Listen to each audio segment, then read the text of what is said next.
Now let me introduce one of the popular items, 31122K.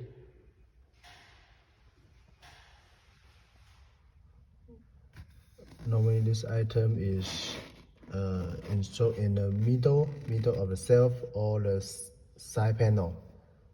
Both the side panel or in the middle of the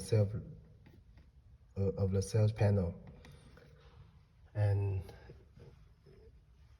with the model with the K, it makes the wire and the light is separate. If the light is broken, so you can just change the light, but no need to change the wire again because the wire already put inside the wood panel. It's very hard to change again, but easy to change the light directly. So you see the furniture, the cabinet already installed the light.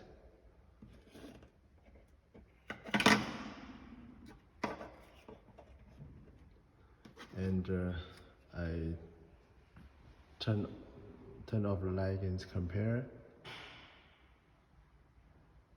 without the light and with the light.